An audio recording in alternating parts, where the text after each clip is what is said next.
চলে যাই সব ছেড়ে যেতে হয়, মৃত্যু মানে না কোনো পরিচয়। সব রাজা মহারাজা আর মহাবীর কাউকে অবকাশ দেয় না। ফেরাউন শেষ তক ছিল না, মৃত্যু তাকেও ছেড়ে দিল না। থেকে গেছে তার সব স্মৃতিচিহ্ন, কেউ আজ তার হয়ে রয় না। এই সেই পিরামিড দাঁড়িয়ে মানুষ এখন কিন্তু আগস্টের 5 তারিখের আগে নেই, এরা হাঁ করলে বুঝে ফেলে। সুতরাং কথাবার্তা খুব হিসাব করে বলা দরকার।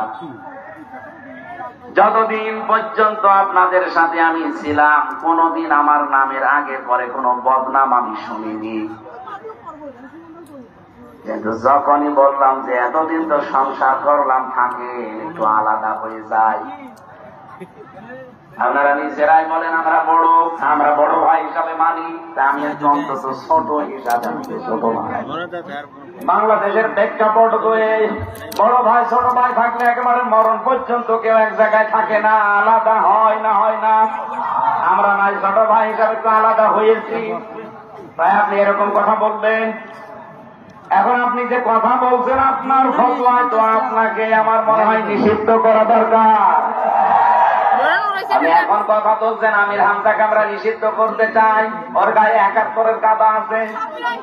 কেন ওই সময় জোট করেছিলেন, আমার সাথে কাদা ছিল না? কথা বলছেন না কেন? এতদিন পর্যন্ত আপনাদের সাথে ছিলাম, কাদা ছিল, কিছুই বলেননি। হাতে হাত, বুকে বুক, আরো কত জায়গা মিলিয়েছি, কিছুই বলেননি।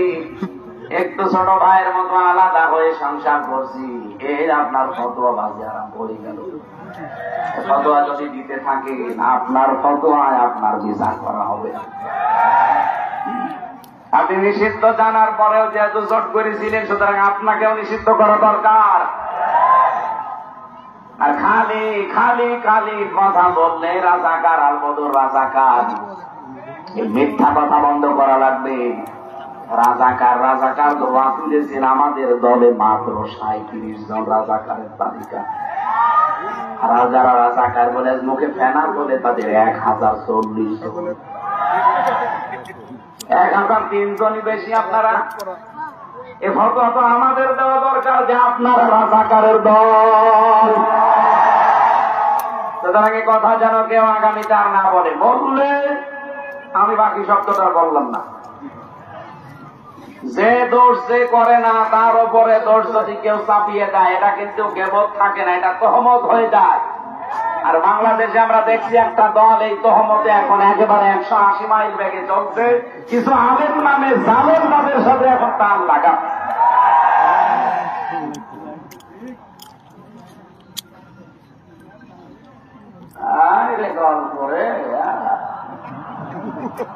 আপনি ওয়াজ শুনতে এসেছেন নাকি মোবাইলে নাতিকে দেখাচ্ছেন? না, এখন আপনার এটা শিখাই।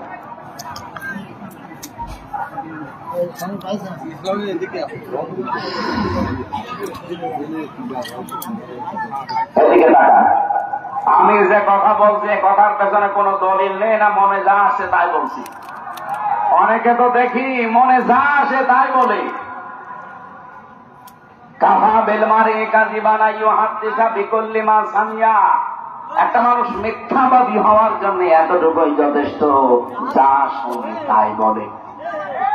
আপনি দেখেন বাংলাদেশে এখন এই শ্রেণীর মানুষ বেশি। আপনি একটা বক্তব্য শুনলেন, আগা নেই মাথা নেই, মাঝখানে একটা কাটিং কথা শুনি আন্দাজে ফতোয়াবাজি করেন। এরকম অনেক আলেমও এখন দেখছি বের হচ্ছে। আমি আবার বলছি, কাফা যথেষ্ট বিল মারই, একটা ব্যক্তির জন্য কাযিবান মিথ্যাবাদী হওয়া, আইয়ু হাদিসা বিকুল্লি মা সামিয়া, যা শোনে তাই বর্ণনা করে, চিন্তা গবেষণা না করে।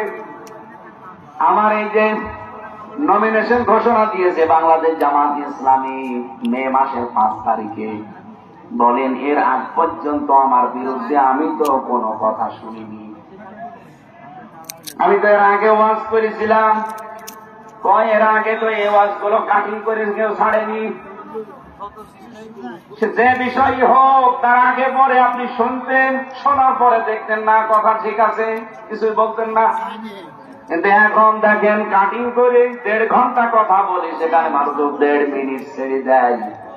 এখানে প্রসাদ করিবেন, না করিলে 50 টাকা জরিমানা।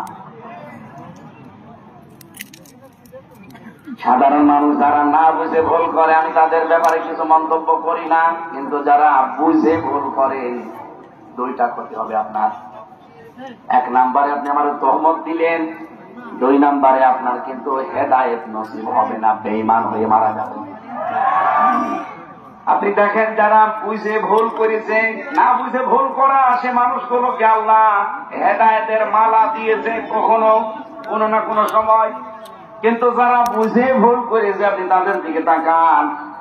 আজকে এই তাফসীরে দেখছিলাম আসার সময়, আখনাস ইবনে শুরাইক, এই লোকটা একদিন আবু জেহেলের কাছে এসে বলছে, নেতা মুহাম্মদ যা বলে এই কথাগুলো তো আমার ভালো লাগে, আপনার কি মনে হয়? আবু জেহেল বলছে এখানে আশপাশে কেউ আছে? বলছে না, শুধু আমরা 2 জন। আবু জেহেল এদিকে ওদিকে তাকিয়ে বলছে, শোন ও যা বলে আমি প্রতি রাতে গোপনে শুনতে যাই, আসলেও কথাগুলো ঠিক, সত্য কথা। আখনাস ইবনে শুরাইক বলছে, নেতা আপনি নিজেই বললেন যে সত্য কথা সব ঠিক, আপনি মানেন না কেন? আবু জেহেল বলছে, এই কারণেই তো আমি নেতা, তুই করবি। আমি যদি ওর কথা মেনেই নেই তাহলে আমার চেয়ার থাকে। আমার যে চেয়ার এটা যে অবৈধ চেয়ার এটা আমি জানি, ওটা বলতে চায় ওটা যদি জনগণ বুঝে ফেলে আর ওটা যদি মানুষ মেনেই নেয় তাহলে আমার চেয়ার থাকবে না, এই কারণে আমি মানি না। বিশ্বনবীকে আল্লাহ সঙ্গে সঙ্গে আয়াত নাযিল করেন এটা সুসংবাদ দিলেন, قد نعلم إنه ليحزنك الذي يقولون فإنهم لا يكذبونك ولكن الظالمين بآيات الله يجحدون। আল্লাহ যদি শুধু না আলামু দিয়ে শুরু করতেন তা অর্থ করা সম্ভব। কেন এরকম 13টা শব্দ আছে, কোন সেন্টেন্সের আগে যদি একটা আসে বাংলা অর্থ দ্বারায় অবশ্যই কোন সন্দেহ নেই। আল্লাহ বলেন অবশ্যই আমরা জানি বা আমি জানি, ওরা যে কথাগুলো আপনাকে বলে এতে আপনি কষ্ট পান, আপনি দুঃখ পান, এটা আমি জানি। কিন্তু আশ্চর্যের বিষয় আছে মাঝখানে, আশ্চর্যের বিষয় কিন্তু আপনাকে মিথ্যাবাদী বলে না। আপনাকে আমি 40 বছরে কোরআন দিয়েছি,